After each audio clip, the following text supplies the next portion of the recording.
Bienvenida a un nuevo episodio de esta serie especial No es tu culpa, te lo explica un experto del podcast Biblioterapia con Anita en alianza con Hospital El Pilar. En esta serie estamos poniendo luz sobre culpas que muchas de nosotras cargamos en silencio. Y en estos episodios lo que buscamos es combinar la ciencia y la conciencia.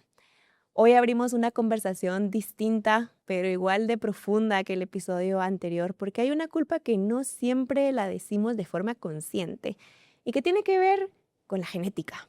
Seguramente has escuchado frases o tú misma la has dicho, esto viene de mi familia, seguro que lo heredé, yo se lo pasé a mi hijo, en mi familia todos tenemos esto o esta otra condición. Y cuando una condición se repite en una familia, cuando aparece un diagnóstico en un hijo o cuando escuchamos la palabra predisposición, es muy fácil convertir la biología en culpa, culpa por haberlo transmitido o por no haber sabido antes, por no haber intervenido antes. Pero la ciencia nos dice que la predisposición no es un destino o algo que ya está escrito en piedra, sino más bien un gen que quizás no siempre se vaya a llegar a expresar. Muchas mutaciones ocurren de manera espontánea y hoy, gracias a la ciencia, a la información genética, puede convertirse en prevención. Por eso hoy me acompaña el doctor Rolando Obiols, pionero en genética médica y genómica en Guatemala. Él es coordinador de la unidad de genética médica en Hospital El Pilar y fundador de Centrogen, donde lidera el desarrollo de pruebas genéticas avanzadas para el diagnóstico y sobre todo para la prevención de enfermedades hereditarias, incluyendo el tema que vamos a hablar hoy, que es el cáncer hereditario. Así que hoy vamos a entender qué significa realmente heredar una condición, cuál es la diferencia entre predisposición y diagnóstico, qué es una mutación y qué sí podemos hacer cuando tenemos información genética en nuestras manos. Bienvenida a Biblioterapia con Anita, un podcast para mujeres conscientes que aman aprender y que sienten el llamado a priorizar su bienestar, para liderar su vida y sus espacios con confianza y autenticidad. Soy Anita Aldana, coach, biblioterapeuta y autora de Divórciate de tu ego y Reprogramándote. Acompaño a miles de mujeres a reconectar con su luz y a tomar acción con sus sueños más profundos. En este podcast te invito a transformar los paradigmas que te limitan para que descubras una manera de acompañarte sin exigencia y sin culpa. Aquí usamos los libros, el coaching y la comunidad como herramientas de transformación y reprogramación. Si sientes que ya no quieres vivir en automático, quédate, este podcast es para ti. Bueno, bienvenido Rolando. La verdad es que estamos emocionadas de volver a tenerte porque ya te habíamos tenido en un encuentro privado con la comunidad, pero hoy me da mucha felicidad que más personas te escuchen con este temazo del tema de la genética y bueno, todo lo que vamos a hablar hoy, así que bienvenido. Muchísimas gracias, Anita, por invitarme nuevamente. Es un gusto, un honor realmente el estar aquí en una comunidad en donde además sé que principalmente va para mujeres y tener aquí a un hombre me hace muy... Hay que sí, sí, integrarlos. sí, creo que somos una parte fundamental también de la sociedad. No tanto con las Total. mujeres, pero... Igual de importantes y siempre a la comunidad, es algo que hemos comentado, fíjate que nos encanta tener también la mirada masculina, porque Sí, también es importante, nos ayuda a ampliar pues nuestra perspectiva, así que estamos felices al aparte de final aprender nos, contigo. nos complementamos perfectamente. Exacto, exacto. Bueno, Pero empecemos gracias. por lo básico, ¿qué te parece si Sí, sí, empezamos lo sí. básico? Porque ahora en el mundo de TikTok y de redes todo el mundo habla que genética, genética y ya es como todo es culpa de la genética. ¿Qué es realmente la genética? Es que siempre ha sido culpa de la genética. Confirmando. Sí, siempre ha sido culpa de la genética y creo que tal vez estemos un poco más envueltos ahora en este tema. Las redes sociales, por supuesto, ayudan. El conocimiento ha, ha sido realmente de muchísimo crecimiento en los últimos años, sobre todo los últimos 26 años, que para la comunidad y quien no esté enterado, la primera vez que se secuenció, es decir, que se leyó el genoma humano de una sola persona, fue en el 2001. O sea, no hace mucho. O sea, hace 25 años que empezamos a conocer realmente de qué estamos hechos y cómo estamos hechos, porque la genética al final eso es, y nuestro genoma son básicamente las instrucciones que tenemos para ser un ser humano, un individuo como nosotros. Entonces, tenemos no mucho tiempo de conocer esa parte. Esto del proyecto de genoma humano a mí siempre me encanta realmente conocer la parte de la historia también. Fue un proyecto que se tardó 13 años, más o menos, en hacerse. Una mezcla entre 120 instituciones, sí, 6, 7 países que estuvieron como en el proceso de elaborar ese genoma humano. Se gastaron $3 billones en hacerlo. Y cuando iba a estar todo listo, mucha gente tenía la expectativa de, bueno, vamos a encontrar la solución de todos nuestros problemas, la explicación de todos nuestros problemas. Y como normalmente en la ciencia es, mientras más sabes, más te das cuenta que no sabes. Y al haber descubierto el genoma humano, hace 25 años eh, la- el reportaje, digamos, de esto, la presentación, nos dimos cuenta, bueno, la mayoría no tenemos idea realmente de lo que significa. Y entonces el reto en estos 26 años han sido ir descubriendo cada vez más, primero, qué significa y segundo, cómo agilizamos los procesos tecnológicos para que más rápido lleguemos a esa meta final de entender todo el código genético del ser humano. Entonces, regresando a tu pregunta, siempre ha sido un problema de la genética. Lo que pasa es que ahora sabemos un poco más y cada vez es más accesible y está más disponible y por eso es que ahora nos involucra a todos. Pero esta respuesta de, bueno, de plano que tu problema es genético siempre ha existido, ¿verdad? Claro. Ahora quizá podamos dar con alguna de esas respuestas. Todavía no podemos dar con todas y la mayoría todavía no se puede dar, pero ya tenemos varias de ellas. Claro, porque este episodio nació de hecho, de nuestra invitada del año pasado en el Festival de 30 Libros.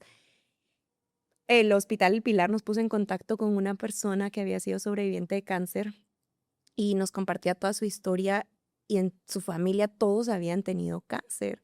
Y parte de la culpa, luego platicando con esta invitada que nos compartió su historia, parte de la culpa es como me chequeé tarde y sabiendo que en mi familia habían habido antecedentes, no me preocupé por eso. Luego la culpa también de sobrevivir. Tú estás especializado en genética oncológica, si lo estoy diciendo bien, y si no, por favor, corrígeme. ¿En qué parte, en qué medida es cosas como el cáncer, enfermedades así fuertes, terminales? ¿En qué parte es culpa de la genética? ¿En qué parte no? Metámonos un poquito por ahí, si te parece. Sí, me parece muy bien.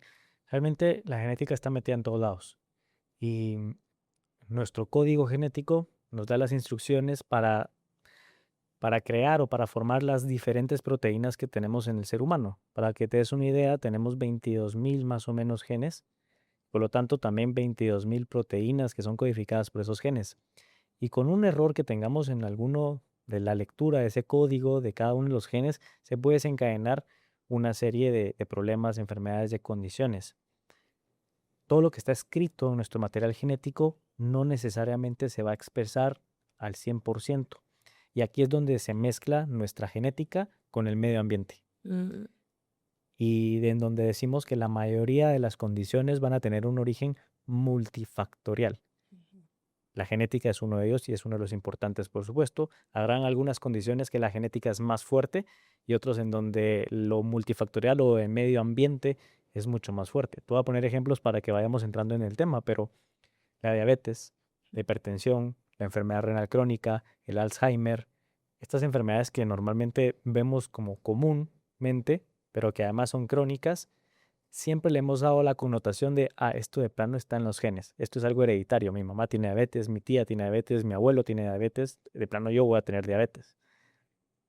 Y sí es cierto, hay una parte genética importante, pero en este tipo de condiciones es más importante el medio ambiente, mi estilo de vida, mi alimentación, qué hago, qué no hago.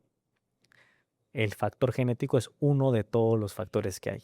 Pero hay otras condiciones en donde el factor genético es todavía más importante.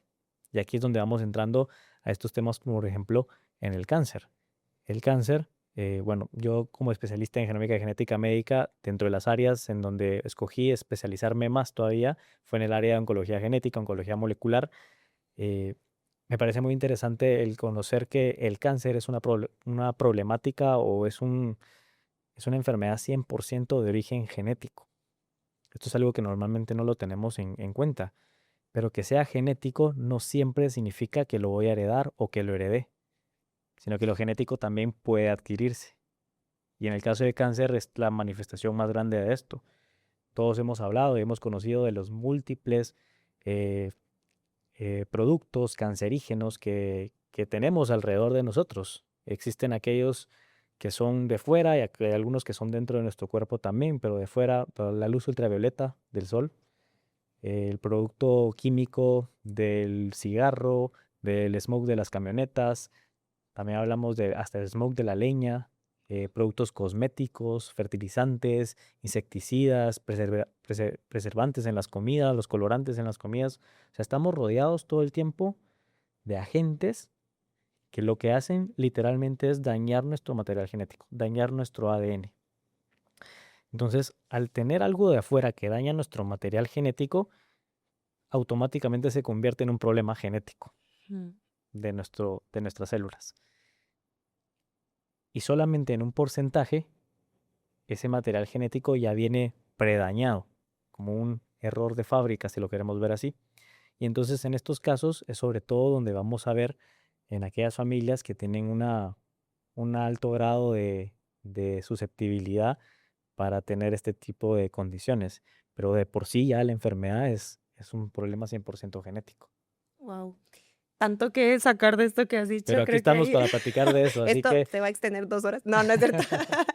Em, es que estaba pensando en esto que dijiste y creo que lo comentamos en ese encuentro privado que tuvimos contigo. Yo te compartí de la primera vez que yo escuché todo esto fue en una conferencia con Bruce Lipton, un biólogo que también se dedicó a estudiar pues todo esto, ¿no? Y ese experimento famoso que hizo, que también es autor y por eso llegó a nuestra comunidad.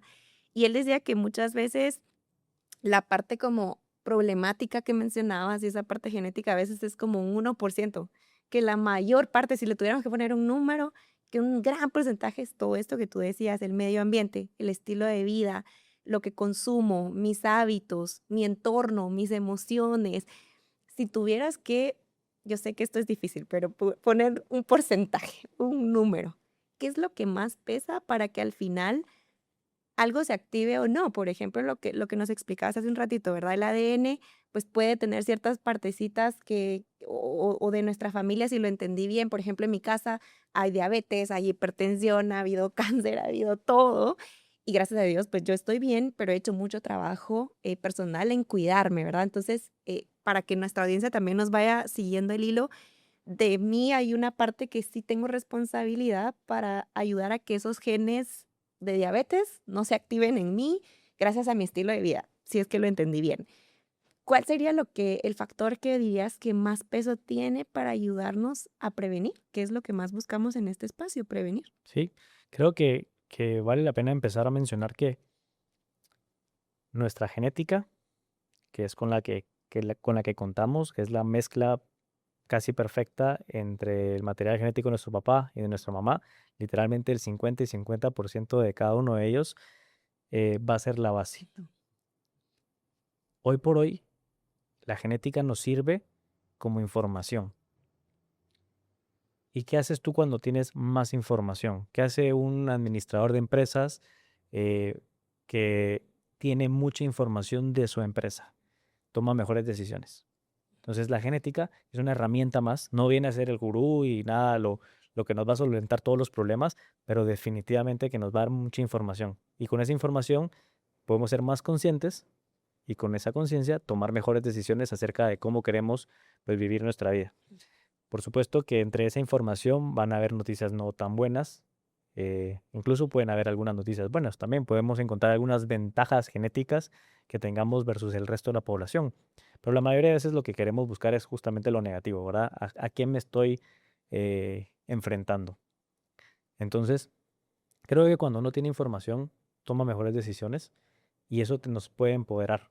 Empoderar a querer tener también una vida, digamos, más saludable o buscar al menos una vida más saludable, sabiendo que somos pues, personas y por el simplemente de ser personas y vivir dentro de este mundo, estamos expuestos a esa vulnerabilidad tan frágil que es el ser humano.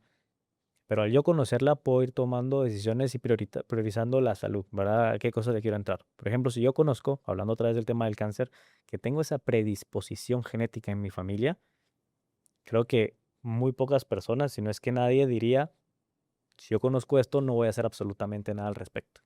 Sobre todo, además, si ya lo experimenté, si ya lo viví, si tengo los antecedentes, pues, relativamente cercanos, ¿no? Un padre, un tío, un hermano, un abuelo.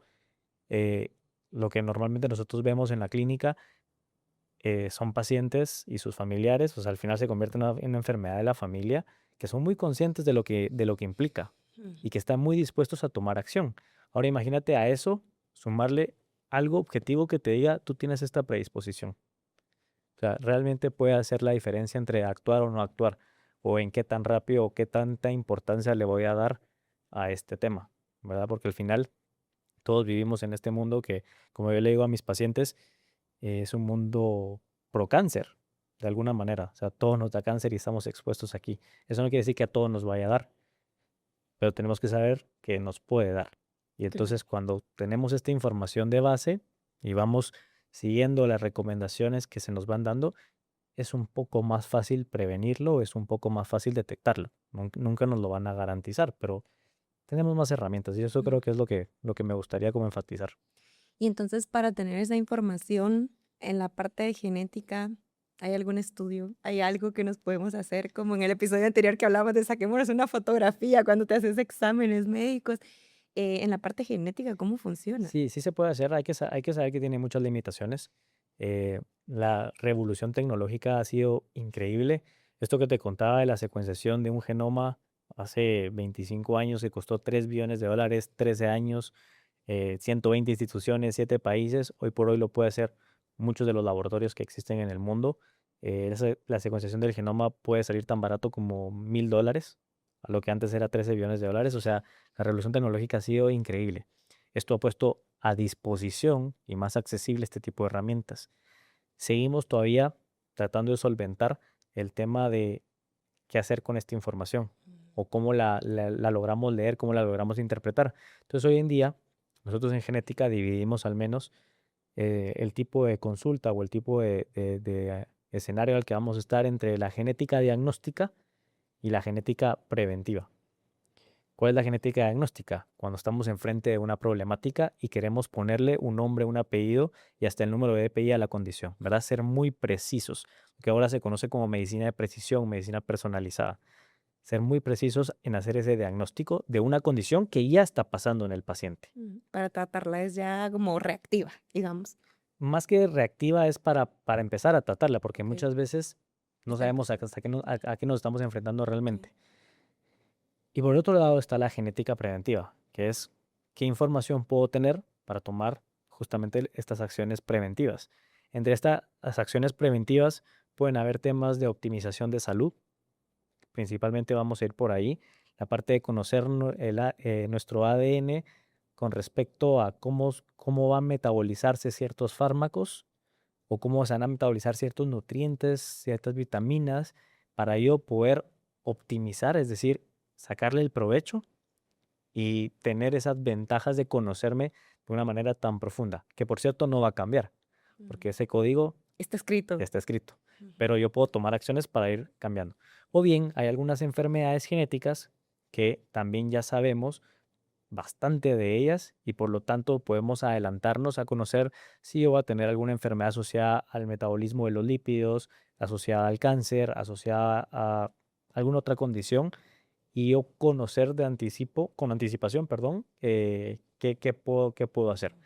Ese número de enfermedades está muy limitado. De hecho, el Colegio Americano de Genética Médica lo tiene bien establecido. Todos los años se actualiza el número de genes que se pueden, digamos, tomar acciones preventivas y no son muchos. De los 22.000 te hablo de 85 o 90 genes.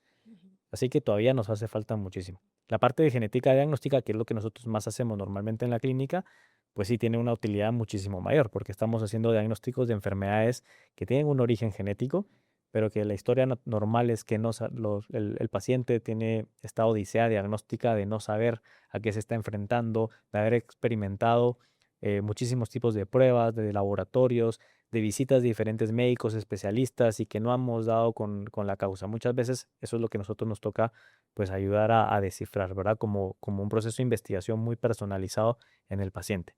Y en el caso del cáncer, que son enfermedades no tan raras, ¿verdad? Porque existen y cada vez son mayores y que es algo que también nos alarma, ¿verdad? El pensar, bueno, este mundo nos está llevando cada vez más a situaciones donde experimentamos el cáncer, no solo en mayor medida, sino más tempranamente también. Sí. Y, y en estos tipos de pacientes, que son los pacientes oncológicos, el poder determinar exactamente cuál es el problema a nivel molecular. Porque tener, por ejemplo, un cáncer de mama, definitivamente que tiene una influencia en el medio ambiente que provocó el cáncer de mama. El agente causante que hizo un daño en el material genético, que provocó un daño en el ADN de alguna célula, principalmente de la mama. Pero ¿qué está pasando realmente adentro? Eso es lo que a veces con la genética podemos ayudar a descifrar. ¿Qué genes son los alterados? ¿Cuáles del ciclo celular? ¿Cuáles del proceso de señalización para activar ese ciclo celular o las vías de reparación no está funcionando o fue el que se afectó? Y entonces entendemos desde la base realmente qué está sucediendo con ese cáncer. Y con ese cáncer, pues, sabiéndolo con esta información, vamos a tomar otros tipos de decisiones. Vamos a tener decisiones con respecto bueno, esto, ¿qué pronóstico tiene? Esto, ¿cómo lo trato? Esto, ¿me voy por aquí o me voy por allá? Esto, ¿lo Mm. puedo heredar o no lo puedo heredar? Esto podría ponerme en predisposición a otro tipo de tumores. Entonces nos va dando más información y más información. Y por supuesto que otra vez, mientras más información tengamos, mejores decisiones vamos tomando. Totalmente. Yo tuve a nivel personal, a nivel familiar más bien, pues 2 experiencias totalmente opuestas. Una de mi primo menor, que fue un diagnóstico muy tardío y lastimosamente acabó en fallecimiento. Fue nuestra pérdida familiar más joven a causa de un diagnóstico muy tarde de cáncer que ya estaba pues realmente en etapa muy avanzada.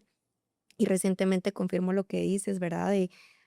Nosotras las mujeres hemos escuchado de empieza a hacerte un diagnóstico de mamas o el examen, ¿verdad?, de mamas a los 40, después de los 40, ¿no? Es generalmente lo que escuchas. Ahora pues está otro ultrasonido mamario para que te lo hagas un poco antes, pero recientemente en mi familia hubo alguien que con 32 años tuvo diagnóstico de cáncer de mama y creo que, por ejemplo, ¿no? Tratando de llevar todo lo que dices a un caso real, sería alguien que en este momento podría acercarse a ti, por ejemplo, a ese examen, a esa consulta genética para saber cómo tratar mejor. Sería como un caso que podría, alguien que acaba de ser diagnosticado podría acercarse a un genetista a poder entender cómo trabajar mejor en su recuperación. ¿Sería algo así? Sí, definitivamente que es algo que agrega valor. Normalmente, y ya adentrándonos el tema de genética y el cáncer, nosotros recibimos tres tipos de pacientes. Primero es el paciente que tiene actualmente un diagnóstico de cáncer, Ujú. ya sea siendo tratado por un equipo oncológico, cirujano oncológico, cirujano oncólogo, oncólogo médico, radiooncólogo, etcétera. Nosotros formamos parte de estos equipos multidisciplinarios Mm. y eso es a lo que queremos Ujú. llegar realmente, ¿verdad? El cáncer no es una enfermedad que se maneje una persona con un médico con un paciente, sino es un equipo Exacto. es un equipo, perdón, abordando este proceso. Entonces, el paciente oncológico puede obtener mayor información de su cáncer a través de la genética y eso es donde nosotros llegamos a agregar valor. Bueno, ¿qué está pasando realmente? Nosotros en genética vamos a dividir el cáncer en dos tipos. Vamos a dividir el cáncer germinal y el cáncer somático. Esas van a ser como las dos principales. La mayoría de personas nunca han escuchado esta Nunca lo he terminología escuchado. y cuando llegan los pacientes oncológicos a la consulta, yo empiezo así, bueno, cáncer somático o germinal. ¿Alguna vez has escuchado esto? Y el 100% es no. No. Este es un tema, digamos, no es nuevo, pero poco utilizado coloquialmente y es bueno aprenderlo. Y aquí vaya el primer tip para todos aquellos que nos estén escuchando. El cáncer, por definición, es una proliferación celular descontrolada. O sea que hay una división constante en nuestras células en todos los tejidos de todos nuestros órganos y todos nuestros sistemas. Ese ciclo celular, esa división celular, funciona como un relojito suizo. Es increíble, funciona muy bien. Y lo que trata de evitar es que la división de una célula a dos células hijas se dé de manera incorrecta o con algún error. Entonces, para que se dé de manera correcta, tiene que haber una serie de señales. Se activa este relojito suizo, se divide adecuadamente la célula y todo bien. Pero si algo falla, tenemos vías de reparación. Y en esas vías de reparación intentamos arreglar esos defectos. Si no se puede arreglar, se desecha. Pero la idea es nunca tener células erróneas o células malas. El problema es que cuando algo de esto falla, empieza a dividirse la célula a 2 células malas, y luego a 4, y luego así exponencialmente. Y eso es lo que va formando la masa del tumor. Entonces, esta división que nosotros tenemos, primero empezamos con el cáncer somático, que sucede en las células somáticas. Las células somáticas son cualquier célula especializada en nuestro cuerpo. Las neuronas en el cerebro, los hepatocitos en el hígado, las células de los glóbulos rojos en la sangre, todas son células especializadas que tienen una función particular. En conjunto les llamamos células somáticas. Cualquier célula somática que reciba un daño a nivel de su material genético, que generalmente va a ser causado por los agentes externos que hablábamos hace un momento, o incluso algunos internos como productos de la oxidación de ácidos grasos, de los radicales libres que también dañan nuestro material genético, termina desarrollándose el cáncer. Pero este es un cáncer principalmente adquirido. ¿Por qué adquirido? Porque lo adquirimos a lo largo de nuestra vida al estar expuesto en mayor o menor medida a este tipo de agentes y de factores. También le llamamos cáncer esporádico, porque sucede de manera esporádica.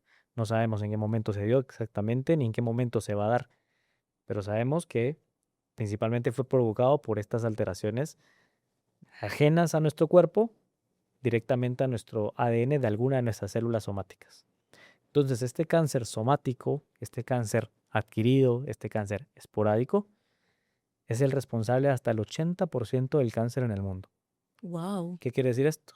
Que si tú conoces a 100 personas con cáncer, 80 adquirieron su cáncer. Es genético, sigue siendo genético, pero fue un daño externo que lo provocó. Que ahí tenemos un poco más de control nosotros, ¿o no?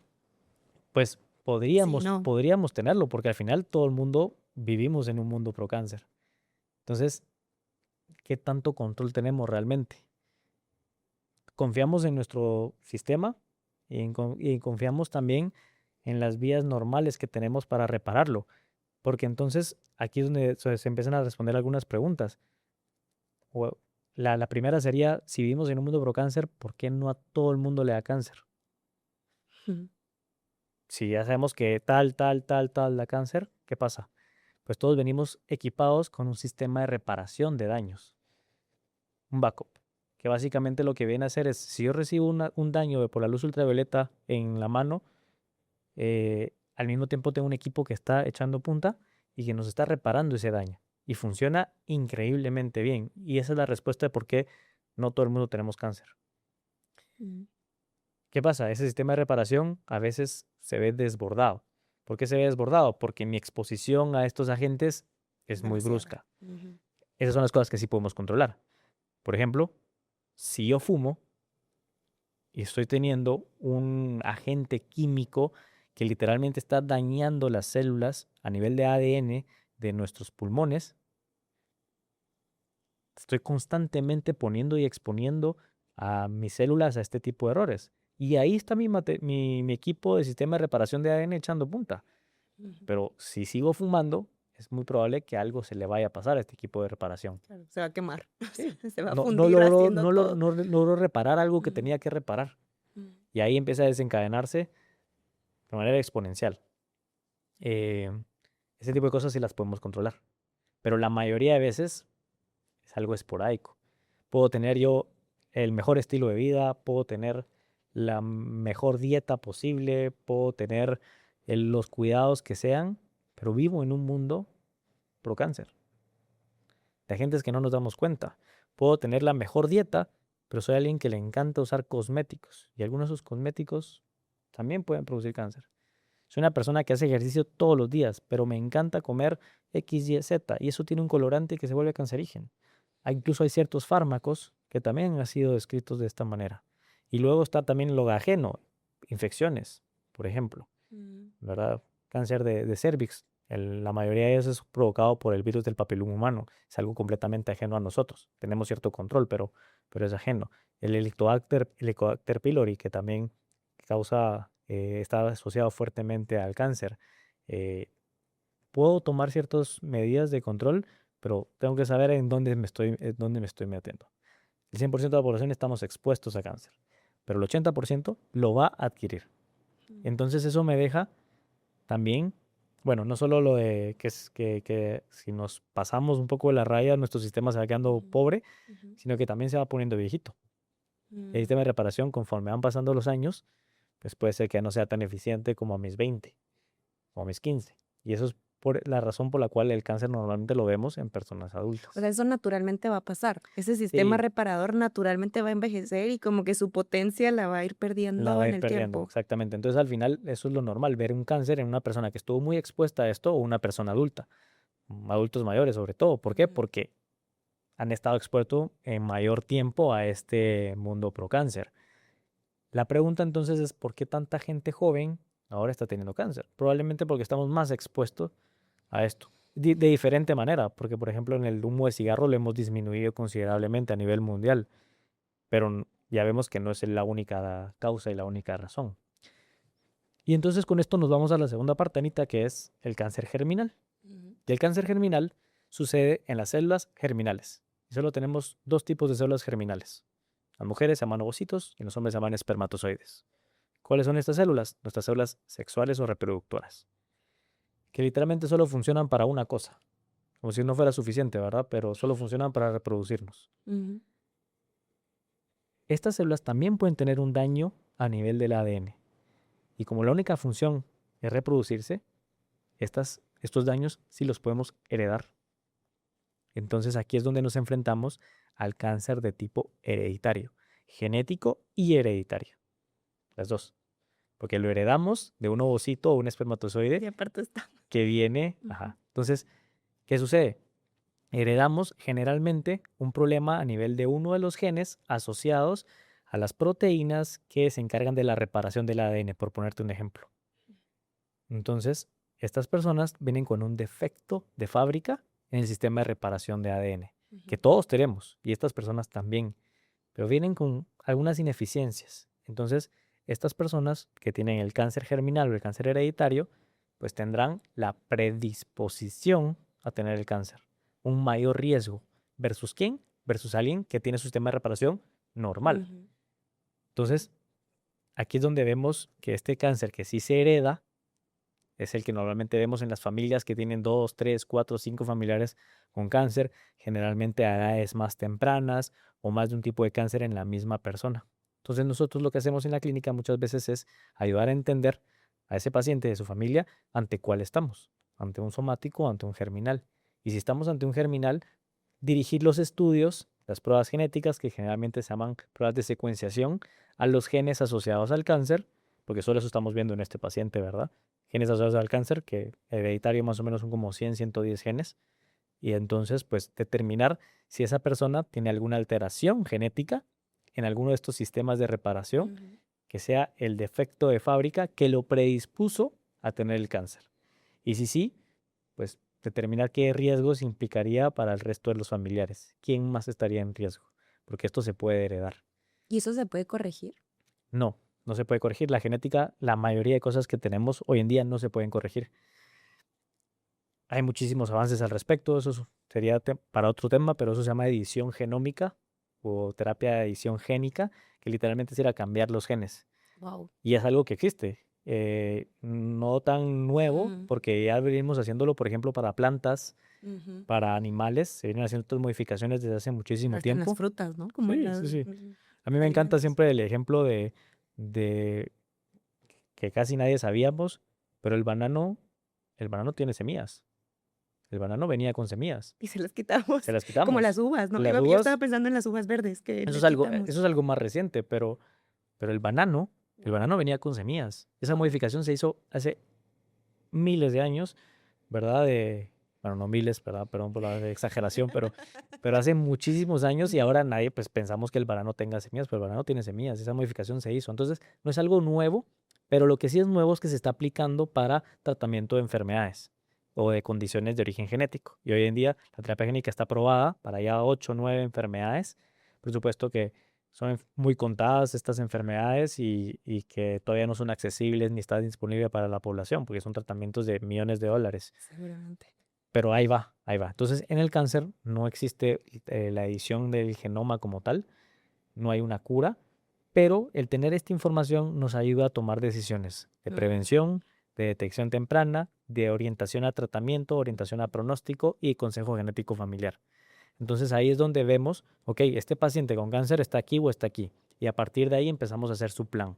El segundo tipo de paciente es alguien que ya tuvo cáncer y que quiere conocer si este cáncer lo puede heredar a su siguiente generación. También se puede terminar siempre con esta parte de cáncer germinal. Y el tercero sería aquella persona que no padece de cáncer, pero que tiene historial de cáncer en la familia.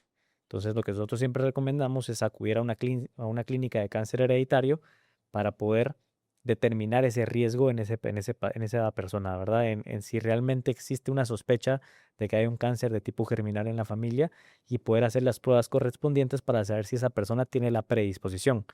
Porque también es importante, esta predisposición nunca es una condena. El encontrar una mutación genética germinal no es una condena. Esa persona no tiene cáncer, pero tiene más chances, más riesgo de desarrollar cáncer. Es que nos da miedo ahí, ¿no? Nos da miedo. Nos da miedo lo que vamos a encontrar. Nos da miedo. Han dicho muchas de las chicas en la comunidad de no me hago exámenes o no me hago este tipo de cosas porque me da miedo lo que voy a encontrar y qué voy a hacer, ¿no? El pensar si yo tengo esa predisposición, mi mente automáticamente crea el peor escenario y piensa que entonces yo también lo voy a tener. Sí. Pero con un correcto asesoramiento, un asesoramiento profesional, es muy posible, y lo sé en experiencia, que quien está del otro lado de la prueba genética, al recibir esta información, padece o sufre, digamos, una especie de duelo. Entonces le llamamos el duelo genético, que es el conocerte desde una profundidad tan básica como es tu genética. Aceptarla, porque tampoco la pediste, sino que es algo con lo que vienes. Entonces, ese proceso de duelo se puede pasar. Y una vez se pasa ese proceso de duelo, te empoderas de tu información genética. Y entonces tomas decisiones, otra vez vamos a lo que veníamos platicando, tomas decisiones al respecto de esa decisión. Puedes tener el gen y decir, bueno, igual no me voy a hacer nada.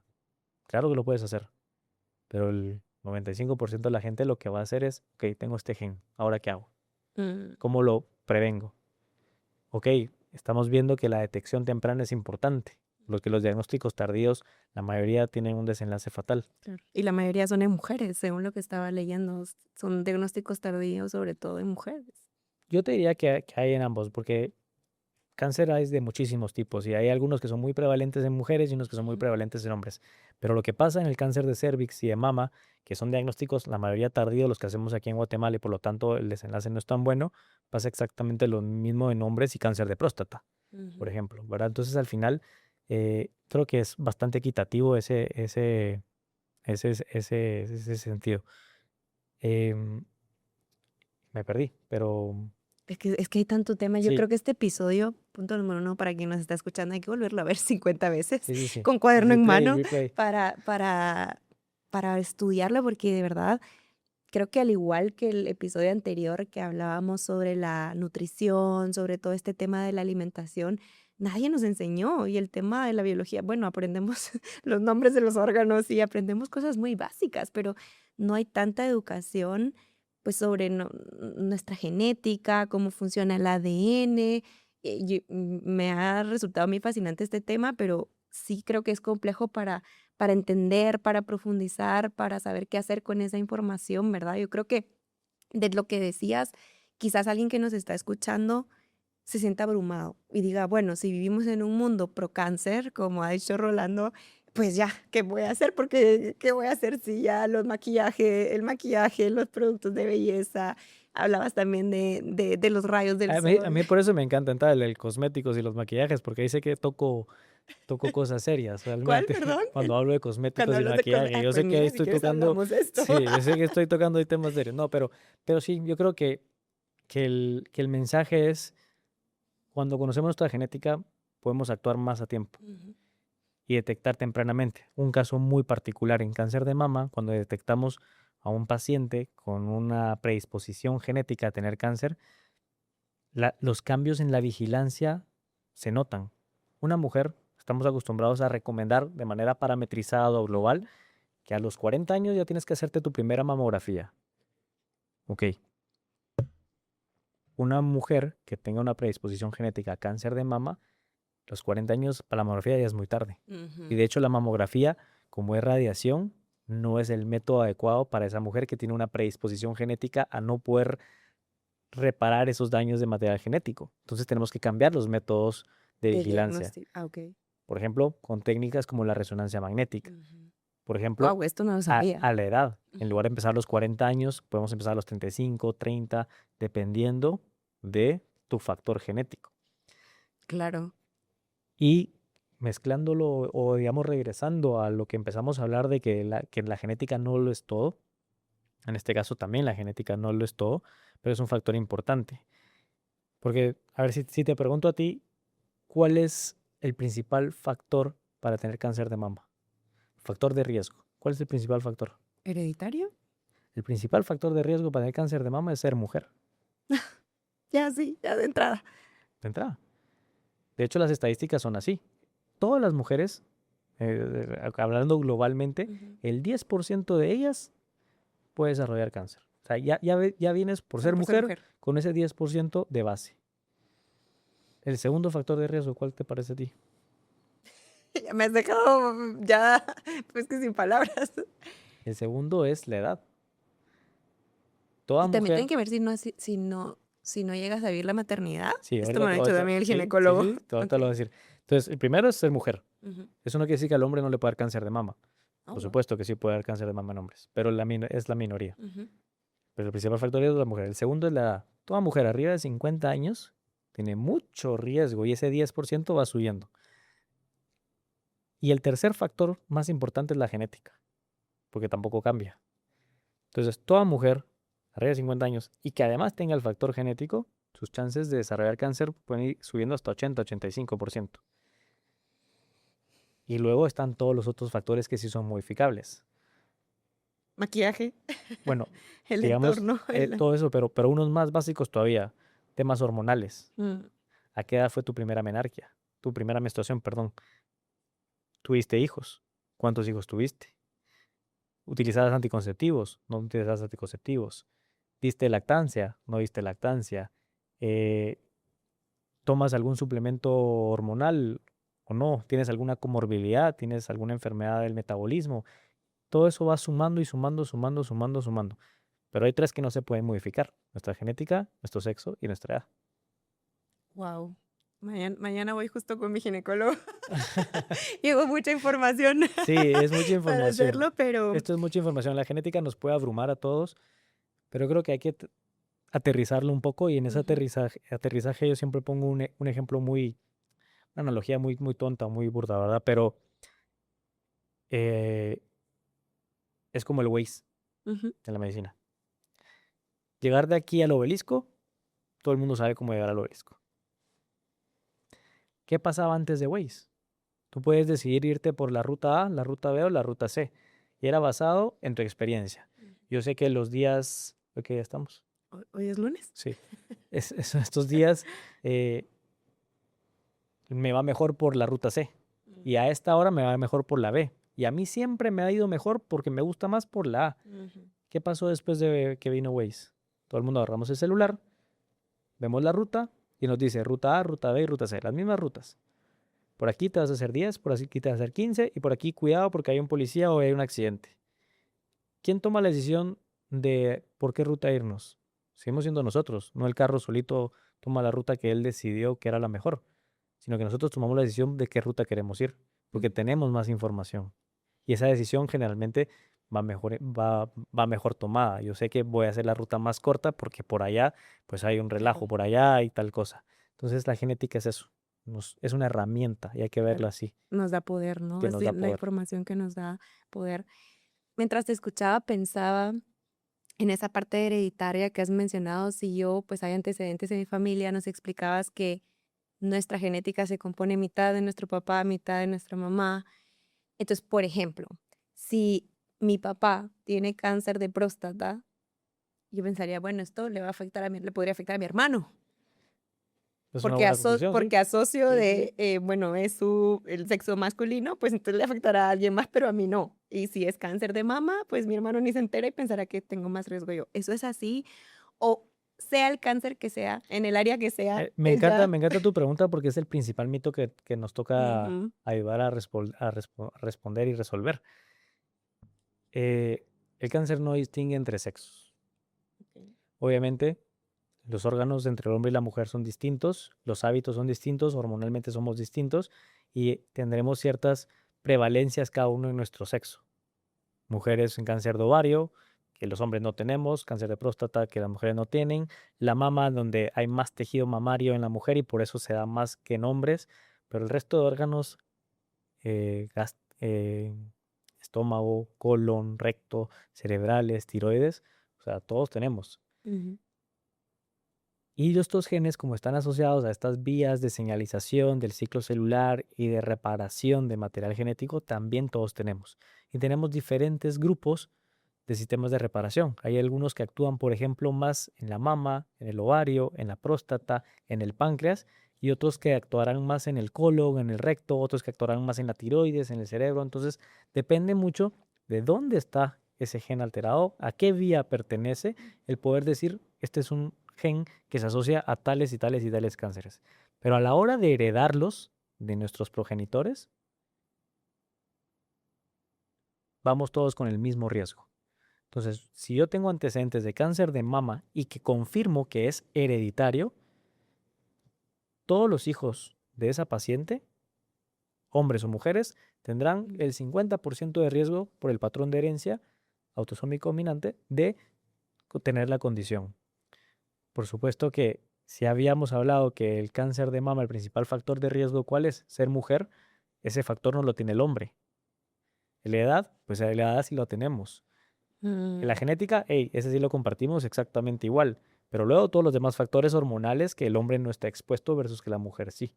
claro, Entonces al final va afectándolo claro, todo. Entonces yo creo que lo que hay que llevarse es que no solo se hereda de mamá, no solo se hereda de papá, no solo afecta a niñas, no solo afecta a niños, sino que realmente es a todos por la igual. condición por igual. Y estaba pensando también en lo hereditario que hemos estado hablando hoy, en el árbol genealógico hasta dónde llega, porque a veces puede pasar, me voy a inventar que tu abuelita o tu tatarabuela, tu mamá no. Entonces tú dices, yo ya no, o sí, o hasta qué punto llega ese La impacto. respuesta es que depende de la condición a la que estemos hablando. En este Ujú. caso, el cáncer es una condición que tiene un patrón de herencia muy bien establecido, que el patrón de herencia se conoce como autosómico dominante. Esto quiere decir que basta con que tengamos una copia afectada, ya sea de papá o de mamá, para que tengamos la predisposición. Entonces, normalmente son condiciones cuando tienen este patrón que vamos a ver en varias generaciones. Mm. Bisabuelos, abuelos, la generación de nuestros padres, sus hermanos o de sus primos, la de nuestros primos, la de nuestros hijos y nuestros sobrinos. O sea, vamos a verla afectada en prácticamente toda la línea. Hay otras condiciones que sí, está la famosa de se salta generaciones, ¿verdad? O esto Ujú. solo viene de línea materna. Depende del patrón de herencia. Pero en cáncer es autosómico dominante y por lo tanto, pues el patrón sigue. Pero si yo no heredo una condición, porque cae en el 50% que no lo heredó, podríamos decir que en ese momento se pierde la herencia. Y al perderse la herencia quiere decir que yo ya no lo puedo seguir pasando a las siguientes generaciones. Y entonces podemos romper un poquito esa línea. Mm. No está en nuestro poder de haber decidido si yo caí en el 50% o en el 50% que sí o en el que no. Claro, no es nuestra culpa. No es nuestra culpa. Pero si yo conozco que no estoy en ese porcentaje, pues también me da mucha paz y mucha tranquilidad saber que esto no es algo que voy a heredar. Lo que también tenemos que ser muy conscientes es que vivimos en un cáncer en donde la mayoría de veces, en un mundo en donde la mayoría de veces el cáncer sucede de manera esporádica o adquirida. Y que todos estamos en el mismo Claro, riesgo. claro, Lo que yo no porque estoy heredando es ese factor ujú, extra. ujú, totalmente, porque también veo y hemos tenido historias en la comunidad de tal vez mamás que también sienten mucha culpa por sentir que quizás ellas le heredaron o que por el linaje, ¿no? Como toda esta historia familiar, que ellas fueron las que heredaron, pero creo que con todo lo que nos has explicado hoy, pues hay muchos otros factores, de verdad. Nos gusta a veces como etiquetar exactamente quién tenía la culpa, Sí, ¿no? A quién le echamos la culpa de este diagnóstico, pero si me llevo algo hoy es que pueden ser muchas cosas, ¿no? O sea, puede haber mucha parte heredada, mucha parte adquirida, que decía, la parte de los factores externos, los hábitos, qué tanto estoy poniendo a presión mi sistema de reparación, qué tanto estoy dejando que pues esté ahí más estable y para el futuro. Creo que nos llevamos bastante. Quería preguntarte como más aterrizada, volviendo al tema de este mundo pro cáncer. Hablaste mucho de todos esos factores de este mundo pro cáncer. ¿Cuáles te parecen como medida de recomendación para quien nos está escuchando que deberíamos ponerle un poco más de atención? Mencionaste ahí los cosméticos, como cosas que quizás podemos tomar hoy una decisión un poco más conscientes y ya no ser tanto como víctimas de ese mundo en el que de plano nos tocó vivir. ¿Cuáles serían esas cosas que nos recomiendas ponerle atención, ser un poco más precavidos o leer más la etiqueta del maquillaje? ¿Qué cosas serían los que nos ayuden un poquito más a cuidar de nosotros? Sí, creo que no hay que ser tampoco alarmistas y no me gustaría que el mensaje final fuera cuidado dónde estamos y verdad, o sea, creo que eso es lo que nos tocó vivir, ¿verdad? Muchas de estas cosas que nos hacen daño también nos hacen bien por otros lados y hay que ser muy conscientes nada más del estilo de vida que nosotros querramos seguir. Creo que la medicina nos ha enseñado, y eso también es un arma de doble filo, pero que el método más efectivo para el tratar las condiciones es tener un buen estilo de vida saludable. Ujú. Y todos estamos hasta aquí de escuchar. Pero si tú hablas con un nefrólogo, un neurólogo, una hematóloga, una nutricionista, un genetista, todos te vamos a decir lo mismo. Un buen estilo de vida saludable. ¿Qué es esto? Tratar de ser muy consciente con lo que hacemos y lo que dejamos de hacer.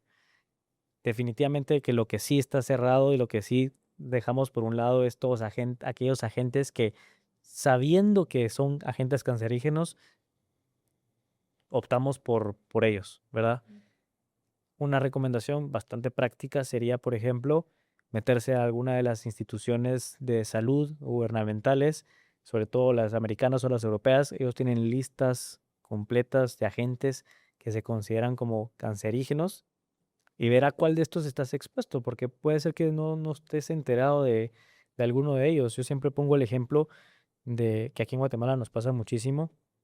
eh, el estar expuesto, por ejemplo, a minerales pesados, estar expuestos al sol por nuestro trabajo, estar expuestos Mm. a fertilizantes por nuestro trabajo también, eh, nos está poniendo en una predisposición. Entonces, ser muy conscientes de todos estos agentes y tomar una decisión de, bueno, a esto voy, a esto no. Hay otras cosas que no vamos a poder evitar. O sea, vienen algunos cancerígenos medio ocultos en productos de preservantes para comidas, que vienen desde la comida enlatada hasta la comida congelada, hasta en algunos productos que ni siquiera sabemos que lo tienen. Entonces, no los vamos a poder evitar todos. Tampoco creo que sea sano Obsesionarnos ajá, con y evitar ponernos todo. vivir dentro de una burbuja, porque realmente no es posible. Eh, pero nada más como tratar de ser un poquito más consciente con esto. Y lo que segundo recomiendo y muy fuertemente es seguir estos planes de vigilancia y detección temprana que están parametrizados para la población global. Por ejemplo, lo que hablábamos de la mamografía a los 40 años en mujeres o la evaluación y examen de próstata en los hombres también a los 40 años. El no atender estas recomendaciones, aunque yo tenga un buen estilo de vida, de cierta manera es como rechazarlas. O sea, si querés o no querés realmente combatirlas. Y eso sí está en nuestro control. Yo Totalmente. acudir a una mamografía, yo acudir a un examen de próstata, hacer una colonoscopía cuando tengo antecedentes de cáncer de colon y no quererlo hacer, esa sí es decisión mía, Totalmente. porque las herramientas se están poniendo. No vamos a ganar la batalla siempre al 100%, pero los medios se ponen. Y si yo tengo esta condición genética, Con más. ajá, tengo Más mayor razón. responsabilidad sobre esa información. Así es, totalmente, totalmente de acuerdo contigo y creo que es una buena forma para cerrar porque hemos venido diciendo, he venido a lo largo de los últimos episodios, este año puntualmente, hemos venido reforzando que ese autocuidado no es un lujo, no es un premio, sino es realmente una responsabilidad personal, es un compromiso, no es un lujo, no es algo debería de ser tan básico como irte a comprar los huevos para el desayuno, ¿no? El hacerte esa prevención, ese chequeo anual, ese es conocer tu historia, ¿verdad? Que lo hablamos con muchos especialistas en el hospital. muchas personas que no sabemos ni cuáles son nuestros antecedentes, qué se ha vivido en nuestra casa, para nosotros poder estar conscientes de nuestra predisposición genética y poder actuar con responsabilidad. Si alguien se quedó con ganas de ir a consulta contigo, algo de pronto de lo que escuchó le hace clic con su historia personal, ¿cómo podrían contactarte? ¿Cómo pueden trabajar contigo? Pues realmente es bastante sencillo. Yo me encuentro ubicado dentro del Hospital El Pilar. Ahí tenemos una unidad de genética médica. También dentro de la unidad de oncología tenemos una clínica especializada para cáncer hereditario, en la cual habemos un equipo multidisciplinario de profesionales de la salud relacionados a la oncología, en donde manejamos estos casos de manera integral. Estamos ubicados, pues, como te digo, en el Hospital El Pilar de lunes a viernes, así que pues cualquier cosa ahí nos pueden localizar.